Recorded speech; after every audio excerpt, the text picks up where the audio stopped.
One to one ஆன்மீக நேயர்களுக்கு அன்பு வணக்கம். நம்ம சேனலில் தொடர்ந்து ஜோதிட விழிப்புணர்வு நிகழ்ச்சிகளை பார்த்துட்டு வரோம். அந்த வகையில் இன்றைக்கி நாம் பார்க்க போகிறது, ஒரு ஜாதகத்தில் வருவாயை தீர்மானிக்கக்கூடிய இடங்கள் என்னென்ன, அந்த இடங்கள்லேயே எதெல்லாம் நேரடி வருவாயை தரும், எதெல்லாம் மறைமுக வருவாயை தரும் அப்படிங்கிற ஒரு கேள்வி.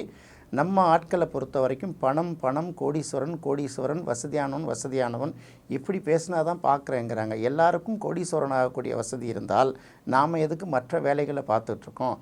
அதனால் முதல்ல நம்மளுடைய கெப்பாசிட்டி என்ன, நமக்கு வருவாய் வரக்கூடிய வழிகள் என்ன அப்படிங்கிறத முதல்ல பார்க்குறதுக்கு தான் இதை நம்ம தெளிவுபடுத்த வேண்டியதாக இருக்குது. நம்ம நிறைய இடங்களில் சொல்கிறோம், 2ஆம் இடம்ங்கிறது நேரடி நமக்கு வருவாய், 5ஆம் இடம்ங்கிறது ஒரு சில என்டர்டெயின்மெண்ட் மூலமாக நமக்கு கிடைக்கக்கூடிய வருவாய். அது பெரிய அளவுக்கு எல்லாருக்கும் போய் சேராது. 8ஆம் இடம் அப்படிங்கிறது பார்த்திங்கன்னா அது மறைமுக தன வருவாய், திடீர் அதிர்ஷ்டம், அது எப்போதாவது ஒரு தடவை தான் கிடைக்கும். அடுத்தது 11ஆம் இடம் பார்க்கும்போது ஒரு லாபஸ்தானம், செய்யக்கூடிய ஒரு தொழில்கள்லேருந்து நமக்கு கிடைக்கக்கூடிய லாபம், நம்மளுடைய முன்னோர்கள் மூத்தோர்கள் மூலமாக நமக்கு கிடைக்கக்கூடிய சில விஷயங்களை வச்சு தான் சொல்கிறது. அப்போ என்ன சொல்லுவாங்கன்னா, இந்த 2ஆம் அதிபதியும் 11ஆம் அதிபதியும் ஒன்றோடு ஒன்று சேர்ந்தாலோ, பரிவர்த்தனை பெற்றிருந்தாலோ, அல்லது ஒன்றோடு ஒன்று ஏதாவது ஒரு வகையில் சம்மந்தப்பட்டிருந்தாலோ கண்டிப்பாக அவர்கள் கோடீஸ்வரன் ஆகி விடுவார்கள் அப்படிங்கிற ஒரு கான்செப்டை பொதுவாக எடுத்து பேசிகிட்டு இருக்காங்க.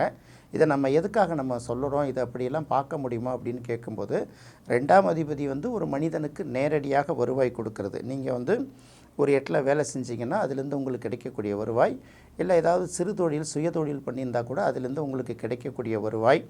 அடுத்தது பார்த்திங்கன்னா, லாபம்ங்கிறது நம்ம ஏற்கனவே சொன்ன மாதிரி மூத்தவர்கள் மூலமாக நம்ம ஒரு பெரிய தொழில் நிறுவனம், இல்லை சாதாரண தொழில் நிறுவனம் நடத்துவது மூலமாக நமக்கு கிடைக்கக்கூடிய இந்த வருவாயும் குறிக்கக்கூடிய இடம். சரி, இந்த 2ம் 11ம் எல்லாருக்கும் வருவாயை கொடுத்துருமா அப்படின்னு ஒரு கேள்வி கேட்கும்போது இந்த இடத்துல ரொம்ப யோசிக்க வேண்டியதாக இருக்குது. இப்போ 2ஆம் இடம் அப்படின்னு முதல்ல எடுக்கிறோம். 2ஆம் இடம்னு எடுக்கும்போது இந்த 2ம் 11ம் சம்மந்தப்படுதாங்கிறத முதல்ல பார்க்கணும். உதாரணத்துக்கு இப்போ மேஷ லக்கணத்துலேருந்து நம்ம எடுத்துப்போம். மேஷ லக்கணத்துக்கு 2ஆம் இடத்துக்கு உரிய கிரகம் அப்படின்னு பார்க்கும்போது சுக்கிரன், 11ஆம் இடத்துக்கு உரிய கிரகம் அப்படின்னு பார்க்கும்போது சனி. இந்த இடத்துல சனி லாபத்தை குறிக்கக்கூடிய கிரகமாக பார்க்கக்கூடாது. ஏன்னா சரலக்கணங்களுக்கு 11ஆம் இடம் பாதகஸ்தானம்ங்கிறதுனால இந்த சனி இந்த 2ஆம் இடத்தில் அமர்ந்தால் ஒன்று வச்சுக்கோங்க. இப்போ 11ஆம் அதிபதி இந்த 2ஆம் இடத்துல அமர்ந்தால் சனி 2ஆம் இடத்துல இருக்கிறவங்களாம் கோடீஸ்வரனா இல்லையா? எத்தனை பேரை நான் காட்டுறேன் அப்படிலாம் சொல்லுவாங்கள்ல, அப்படி கிடையாது. என்ன லக்னம்ங்கிறத முதல்ல பார்க்கணும். சனி சனி கொடுத்தால் எவர் தடுப்பார்? அதனால் சனி கொடுக்க மாட்டார்னு சொல்லவே முடியாது. அவர் என்ன பொசிஷனில் இருக்கும்போது கொடுப்பார், என்ன பொசிஷனில் இருக்கும்போது துடைப்பாருங்கிறதான யோசிக்கணும். அப்போ சரலக்கணங்களுக்கு பார்க்கும்போது இதே சனி பாதகாதிபதியாக இருந்து அவர் 2ஆம் இடமான ரிஷபத்தில் உட்கார்ந்தால் என்ன மாதிரியான பலனை கொடுப்பார்? அப்போ 2ஆம் இடம்ங்கிறது முதல் வேலையாக அவர் வருவாயை தான் தடுப்பார். ஏன்னா இந்த இடத்துல அவர் பாதகாதிபதி. அடுத்தது என்ன செய்வார்னா, குடும்பத்துக்குள்ளே சில ஒற்றுமைகளை டிஸ்டர்ப் பண்ணுவார். இதெல்லாம் இல்லைன்னு சொல்ல முடியாது. அதே சமயத்தில் அவரே 10ஆம் அதிபதியாகவும் இருக்கிறதுனால தொழில் ரீதியாக சில வருவாய்களை கொடுக்கலாமே தவிர பெரிய அளவுக்கு அள்ளி கொடுப்பார் அப்படின்னு எதிர்பார்க்க முடியாது. உதாரணத்துக்கு பாதகாதிபதி எந்த இடத்தில் உட்காருதோ அந்த இடம் பாதிப்பை சந்திக்கும் ஃபஸ்ட்டு. அதனால தான் பாதகாதிபதி மறைந்துடுறது ரொம்ப நல்லது. கெட்டவன் கெட்டிடில் கிட்டிடும் ராஜயோகம் அப்படின்னு ஒரு விஷயத்தை சொல்லுவாங்க. அதே போல் இந்த பாதக ஸ்தானத்தில் ஒரு லக்னத்துக்கும் சரமா ஸ்திரமா உபயமான்னு பார்த்து பாதக ஸ்தானத்தில் போய் ஒரு கிரகம் போய் உட்காருதுன்னா அதுவும் நல்ல பலன்களை கொடுக்காது. இதை முதல்ல தெரிஞ்சுக்கணும். இன்னும் நிறைய பேர் என்ன சொல்லிடுறாங்கன்னா, 11ஆம் இடத்துல எந்த கிரகம் உட்காந்தாலும் அள்ளி கொடுக்கும்னா அது எப்படி கொடுக்கும்? அதோட தன்மை இன்னும் ஒன்று இருக்கு இல்லையா? அது அங்கே போய் பாதகஸ்தானத்தில் உட்காந்துருச்சுன்னா, இப்போ பாருங்கள், இப்போ நம்ம பாதகாதிபதி சனி மேஷ லக்கணத்துக்கு 2ஆம் இடத்துல உட்காந்தா எவ்வளோ பெரிய இடையூறு பண்ணுங்கிறதான சொன்னோம். அதே போல் இந்த 2ஆம் இடத்துக்கும் 7ஆம் இடத்துக்கும் உரிய கிரகமான சுக்கிரன் நேராக போய் பாதகஸ்தானமான 11ல் உட்காந்துன்னா பணத்தை அள்ளி கொடுக்குமாங்கிறது ஒரு கேள்வியை நம்ம கேட்கணும் கண்டிப்பாக.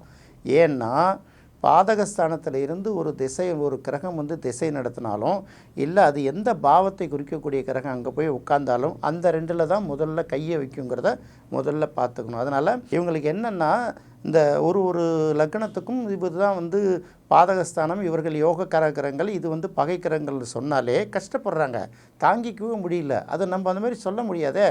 எது சொன்னாலும் ப்ளஸ்ஸு மைனஸ் ரெண்டுத்தையும் தானே பார்க்கணும். முதல்ல ஒரு லக்னம் பார்க்கும்போது, ஒரு ஜாதகத்தை பார்க்கும்போது இதில் என்னென்னலாம் யோகங்கள் வருதுங்கிறத நம்ம பார்க்க தான் போகிறோம். அதே போல் என்னென்ன பாதிப்புகள் வருதுன்னு தானே பார்க்கணும். இதையெல்லாம் சேர்த்து தானே சொல்ல வேண்டியதாக இருக்குது. இதை சொல்லும்போது தான் பல பேருக்கு ரொம்ப கஷ்டப்படுறாங்க. இப்போ 2ஆம் அதிபதியும் 11ஆம் அதிபதியும் சேர்ந்து எங்கேயாவது உட்காந்துன்னா நல்ல பலனை கொடுக்குமா? மேஷ லக்கணத்துக்கு பார்த்தீங்கன்னா புதனும் பகை, சுக்கிரனும் பகை, சனியும் பகை. அப்போ இந்த 3 கிரகங்களும் நல்ல நிலையில் இல்லாமல் இருப்பது தானே சிறப்பு. அது பார்த்திங்கன்னா பகை வீட்டிலே பாதகத்திலே உட்காரக்கூடாது, ஃபஸ்ட்டு நல்ல இடங்கள்லையும் உட்காரக்கூடாது. இவ்வளோ விஷயங்களை சொல்லிட்டு தான் இப்போ இந்த 2ஆம் அதிபதியும் 11ஆம் அதிபதியும் ஒன்றை ஒன்று பார்த்து கொண்டால் அப்படிங்கிற ஒரு விஷயத்தை எடுக்கிறான். இது எல்லா லக்கணங்களுக்கும் சரி வருமா அப்படிங்கிறத பார்க்கணும். அடுத்து நம்ம ரிஷப லக்கணத்துக்கு வருவோம். இப்போ ரிஷப லக்கணத்துக்கு எடுத்திங்கன்னா 2ஆம் அதிபதி புதன், 11ஆம் அதிபதி குரு.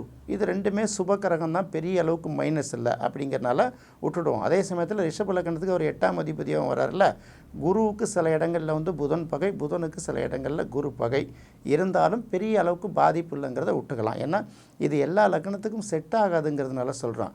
அடுத்தது மிதுன லக்கணத்துக்கு பார்த்திங்கன்னா 2ஆம் அதிபதி சந்திரன், 11ஆம் அதிபதி செவ்வாய். இதுவும் பெரிய அளவுக்கு பாதிப்பு இல்லைன்னு எடுத்துக்கலாம். அடுத்தது சிம்ம லக்கணம் அப்படின்னு எடுக்கும்போது 2ஆம் அதிபதி புதன், 11ஆம் அதிபதியுமே புதன். அதனால் அவர்களுக்கும் பெரிய அளவுக்கு பாதிப்பு இருக்காது. அடுத்தது கன்னி அப்படின்னு வரும்போது கன்னிக்கு 2ஆம் இடத்துக்குரிய கிரகம் சுக்கிரன், 11ஆம் இடத்துக்குரிய கிரகம் சந்திரன். இதுவும் பார்த்திங்கன்னா சில நேரங்களில் பகையாக இருந்தால் கூட பெரிய அளவுக்கு பாதிப்பை கொடுக்காதுங்கிறத நம்ம எடுத்துக்கலாம். அதுக்கு அடுத்தது வாங்க, இப்போ விருச்சிக லக்கணம் அப்படின்னு வரும்போது 2ஆம் இடத்துக்குரிய கிரகம் அப்படின்னு பார்க்கும்போது குரு, அதே 11ஆம் இடத்துக்குரிய கிரகம்னு பார்க்கும்போது புதன். இதுவும் பார்த்திங்கன்னா ஒரு சில இடங்களில் ப்ளஸ்ஸாக இருக்கும், பல இடங்களில் மைனஸாகவும் இருக்கும். அதுக்கு அடுத்தது மகர லக்கணம்னு எடுத்துக்கோங்க. மகர லக்கணத்துக்கு 2ஆம் இடத்துக்குரிய கிரகம் சனி, 11ஆம் இடத்துக்குரிய கிரகம் செவ்வாய். இந்த இடத்துல தான் ரொம்ப யோசிக்கணும். எப்படின்னா இதுன்னா இப்படி தான், அதுன்னா அப்படி தாங்கிற கணக்கு எடுத்துகிட்டு போகவே முடியாது. இப்போ பாருங்கள், மகர லக்கணத்துக்கு 11ஆம் அதிபதி செவ்வாய், 2ஆம் அதிபதி சனி. இந்த ரெண்டும் ஒன்று சேர்ந்தாலோ ஒன்று பார்த்துக்கிட்டாலோ இல்லை பரிவர்த்தனை பெற்று இருந்தாலோ என்ன மாதிரியான பலன் நடக்குங்கிறத கணக்கு போட்டு பார்க்கணும். இதை தான் நம்ம சொல்ல வரோம். ஏன்னா இது இப்படி இருந்ததுனால அது அப்படி தான் தாவியே போக முடியாது. 5 வகை நிலங்கள் இருக்குது. எல்லா நிலங்களுமே சமதளமாக இருக்காது. நீராக இருக்கும், மேடு பள்ளமாக இருக்கும், மலையாக இருக்கும், சதுப்பு நிலமாக இருக்கும். எல்லாத்தையும் கடந்து தான் போய் ஆகணும். அதனால் இந்த ரோடு இப்படி இருக்கிறதுனால இதே போல் தான் கடைசி வரைக்கும் இருக்கும் அப்படின்னு நினைக்க முடியாதுல்ல. இதுக்கு தான் இந்த விஷயத்தை சொல்கிறது. அப்போ இங்கே 2ஆம் அதிபதி சனி, 11ஆம் அதிபதி செவ்வாய், ரெண்டும் ஒன்றுக்கொன்று பகை கிரகங்கள். இது ரெண்டும் ஒன்று சேர்ந்தாலோ பரிவர்த்தனை பெற்றாலோ ஒன்று பார்த்துக்கிட்டாலோ மகர லக்கணக்காரங்களோட நிலை என்ன வருது? ஏன்னா ஒரு பக்கம் செவ்வாய் பாதக அதிபதியாகவும் வந்துடுறாரு.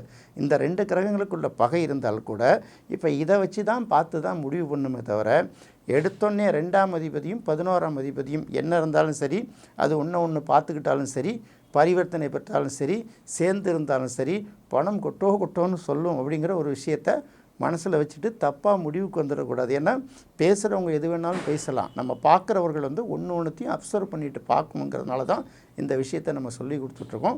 இது கூட ஒரு அவேர்னஸுக்காகத்தானே தவிர யாரையும் பாதிப்புக்காக நம்ம சொல்ல வேண்டியதில்லை. அடுத்து மீன லக்கணம். மீன லக்கணத்துக்கு எடுத்திங்கன்னா 2ஆம் அதிபதி செவ்வாய், 11ஆம் அதிபதி சனி. இதை ரெண்டுத்தையும் சேர்த்தா சரி வருமா? இதுவும் சரி வராது. ஏன்னா இது ரெண்டும் முதல்ல பகை கிரகங்கள். இது ரெண்டும் ஒன்று சேர்ந்ததுன்னா சிக்கலை தான் கொடுக்குமே தவிர பாசிட்டிவாக கொடுக்காது. அதனால் 2ங்கிறது பணபரஸ்தானம், பணம் வரக்கூடிய ஸ்தானம். 11ங்கிறது லாபத்தை தரக்கூடிய ஸ்தானம். இந்த 2 கிரகங்களும் நட்பாக இருக்கிற பட்சத்தில் மட்டுமே தான் சேர்ந்திருந்தாலும் ஒன்று பார்த்துக்கிட்டு இருந்தாலும் நல்ல பலன்களை கொடுக்குமே தவிர மற்ற எந்த வகையிலும் அது பலனை கொடுக்காதுங்கிறதுனால ஒன்றுத்துக்கும் தனித்தனியாக அனலைஸ் பண்ணி தான் பார்க்கணும். ஒவ்வொரு ஜாதகமும் வெவ்வேறு ஜாதகம், ஒவ்வொரு லக்கணமும் வெவ்வேறு தன்மை உள்ள லக்கணம், ஒவ்வொரு உயிரும் வெவ்வேறு உயிர், ஒவ்வொரு ஆன்மாவும் வெவ்வேறு ஆன்மா. இதை தெளிவு பண்ணுறவங்க தான் இந்த ஜோதிடரோட வேலை.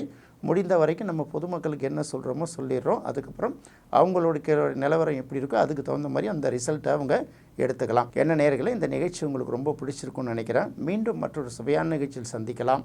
நன்றி, வணக்கம்.